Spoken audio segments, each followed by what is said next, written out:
Beautiful, marvellous, you look so beautiful. Somu ரொம்ப அதிர்ஷ்டக்காரன், நீயும் அதிர்ஷ்டக்காரி.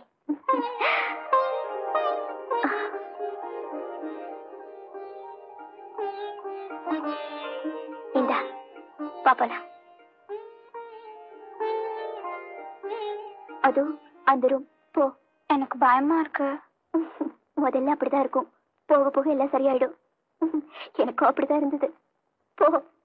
அக்கா வந்து இந்த சினிமா எல்லாம் வர மாதிரி போன உடனே ஒரு காலில் விழுந்து கும்பிடணுமா? அப்படி ஒன்றும் சட்டம் கிடையாது, அதெல்லாம் ஓ விருப்பம்.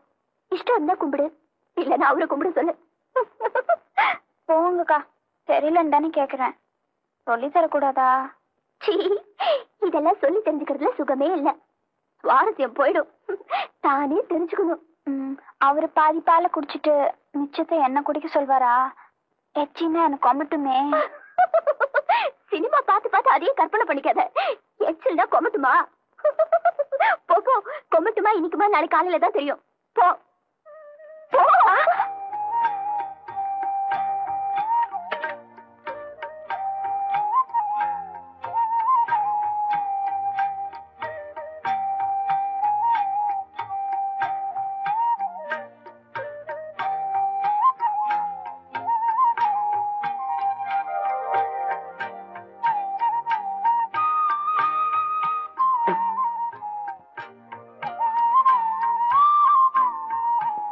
நான் எத்தனையோ பொம்பளைங்க கிட்ட பேசி சிரிச்சு பழகி இருக்கேன். ஆனா உங்ககிட்ட எப்படி ஆரம்பிக்கிறதுன்னு கூச்சமா இருக்கு. அப்பா உட்கார் சுமதி. கூச்சோண்டி இரிக்கும். Sit down.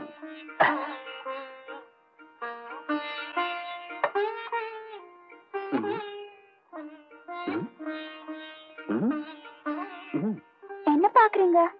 இல்ல, நீ எந்த ஆங்கிள் ரொம்ப அழகா இருக்கேன்னு பாக்குறேன்.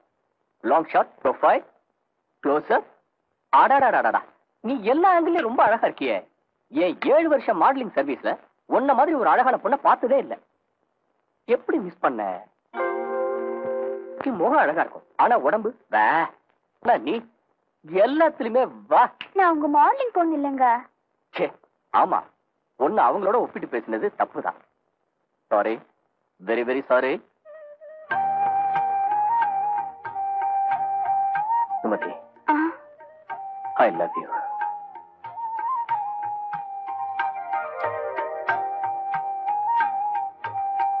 நான் உங்ககிட்ட ஒண்ணு கேட்பேன். கேளுமா. ரிசப்ஷன்ல நிறைய பொண்ணுங்க உங்ககிட்ட நெருங்கி பழகுனாங்களே, அவங்க எல்லாம்? ஓ, அவங்களா? அவங்கெல்லாம் என் டியர் ஃப்ரெண்ட்ஸ். அதுல ஒரு ரெட் ட்ரெஸ் போட்ட பண்ண பாத்தியா, அவதான் ரமா. ஒன்னும் சொல்ல வேண்டாம், என் மேல அவ்வளவு பைத்தியம். எனக்கு வேற லவ் லெட்டர்ஸ் எல்லாம் எழுதிருக்கா என்கிட்ட. நான் விடுவேனா? கோபத்துல பேசிட்டேன். இத பாரு ரமா, நீ வந்தியா ஜோலி முடிஞ்சுதா, காசை வாங்கிட்டு போயிடு, அவ்வளவுதான் நம்ம உறவு. அப்படியே ஸ்ட்ராங்கா சொல்லிட்டேன்.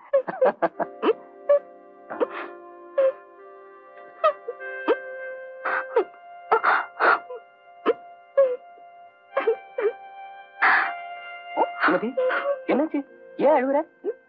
நான் மோசம் போயிட்டேங்க. எனக்கு வரப்போற புருஷன் ஸ்ரீராமனா இருக்கணும்னு கோயில் கோயிலா போய் வேண்டிக்கிட்டேன், விரதம் இருந்தேன். ஆனா என் தலை விதி. சுமதி, நீ நினைச்சதுல தப்பு இல்ல. பட் கடவுள் சத்தியமா சொல்ற, என் தொழில் விளம்பர படம் எடுக்கிறதும் கேலண்டர் போடுறதும். என் தொழில் ரீதியா வர பெண்களோட வெறும் சிநேகிதம். That's all. வேற ஆசையிலையோ நீ நினைக்கிற மாதிரியோ எந்த பொண்ணையும் நான் தொட்டதும் இல்ல, பார்த்ததும் இல்ல. வேடிக்கையா விளையாட்டா பேசுறதுதான் என் சுபாவம். அதை நீ தப்பா புரிஞ்சுக்கிட்ட. Anyway, no problem. Take your own time. நீ என்ன புரிஞ்சுக்கிற வர, நீ என்ன நம்புற வர, நான் உன்னை தொட மாட்டேன். ஓகே? இனிமே அழமாட்டேன்ல? அழும்போது கூட நீ அழகா தான் இருக்க. டயர்டா இருக்கும், படுத்துக்க.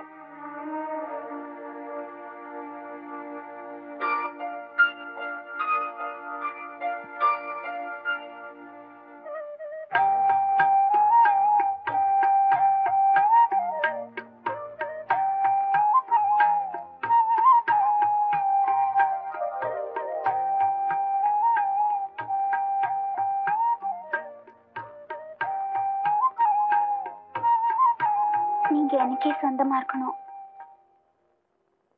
எனக்கே சொந்தமா இருக்கணும்.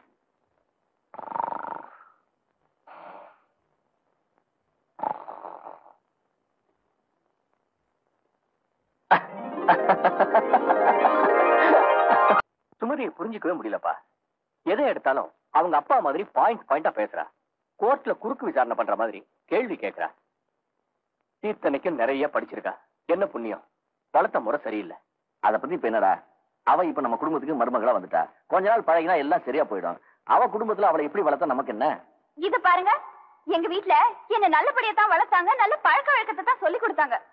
எங்க குடும்பத்தை பத்தி பேச உங்க யாருக்கும் யோகியதை இல்ல. எல்லாரும் நிர்வாணமா இருக்கிற ஊர்ல சேலை கட்டுறவளை பார்த்தா பைத்தியக்காரியா தான் தெரியும். சுமதி, எந்த பொண்ணுக்குமே பிறந்த வீட்டை பத்தி பேசினா கோவம் வரத்தாண்டா செய்யும். அவ இருக்கான்னு தெரிஞ்சிருந்தா இந்த பேச்சு எடுத்திருக்கவே மாட்டேன். என்னங்க நீங்க? அவ சேலை நிர்வாணம்னு சொல்லிட்டு என்னென்னமா அவ இஷ்டத்துக்கு பேசிட்டு போறா. என்ன நினைச்சிட்டு இருக்கா நம்மளை பத்தி? நாம தான் ட்ரெஸ் போட்டுக்கவே. ட்ரெஸ்ஸுக்குள்ள சொல்றா அவ. சுபர்றா, ஏய் சோமு, அவ கோவத்துல சொல்லிட்டு போறா. கோவமா பேசும்போது வர்ற வார்த்தைகளுக்கு அர்த்தமே கிடையாது. கோவத்துக்கு காரணம் என்னன்னு கண்டுபிடிக்கணும். அதை தீர்த்து வைக்கிறதுக்கு முயற்சி பண்ணு. என்னங்க நீங்க? உனக்கு தெரியாதுரி, உடம்புல புண்ணு வந்தா மருந்து போட்டா தான் புண்ணு ஆறும். சொரிஞ்சுக்கிட்டே இருந்தா ரணம் தான் ஆகும். போடா போடா, போய் என்னன்னு பார்ப்போம்.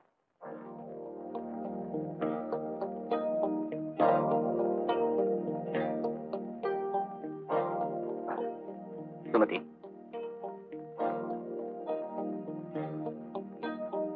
சுமதி, ஒரு மனுஷனோட குணம் வீட்டுக்கு வீடு, ஊருக்கு ஊரு, நாட்டுக்கு நாடு வித்தியாசமா தான் இருக்கும். நீ நினைக்கிற மாதிரி நானும், நான் நினைக்கிற மாதிரி நீயோ இருக்கவே முடியாது.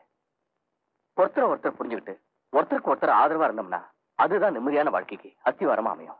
இதெல்லாம் எனக்கும் தெரியும். ஆனா எல்லா விஷயத்துக்குமே சில விதிமுறைகள் இருக்கு இல்லையா? அதை நீங்களும் புரிஞ்சுக்கணும். சாரி, உன் பிறந்த வீட்டை பத்தி நாங்க பேசினது தப்புதான். நான் அதை சொல்ல வரல. நடந்தது நடந்ததாவே இருக்கட்டும். நீ எதுக்கு அப்படி சொன்ன, நான் எதுக்கு அப்படி பேசினேன்னு விளக்கம் சொல்ல சொல்ல கோபம் தான் அதிகமாகும்.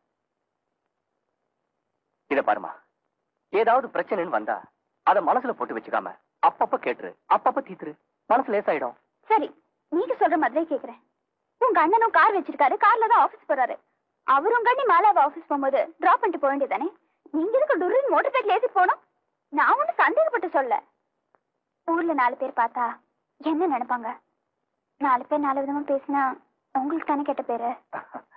சுமதி, எங்க அண்ணா ஆபீஸ் வந்து ஏர்போர்ட் பக்கத்துல, அது அந்த கடைசி. ஆனா மாலா ஆபீஸ் வந்து என் ஆபீஸ் பக்கத்துல. அதனாலதான் நான் அவளை டிராப் பண்ணேன். ஊர்ல யாரு என்ன பேசுவாங்களோன்னு பாத்துக்கிட்டு அதுக்கு தகுந்த மாதிரி நம்ம வாழணும்னு நினைச்சா அது பேர் வாழ்க்கை இல்ல, நாடகம். நம்ம மனசாட்சிக்கு பயந்து நல்லதையே நினைச்சு நல்லதையே செஞ்சா யாருக்கும் பயப்பட வேண்டியதும் இல்ல, யாரும் நாடகம் ஆட வேண்டிய அவசியமும் இல்ல. அது மட்டும் இல்ல சுமதி, மாலாவை எங்க அண்ணனுக்கு கல்யாணம் பண்ணி வச்சதே நான் தான். மாலா எனக்கு 4 வருஷமா பழக்கம்.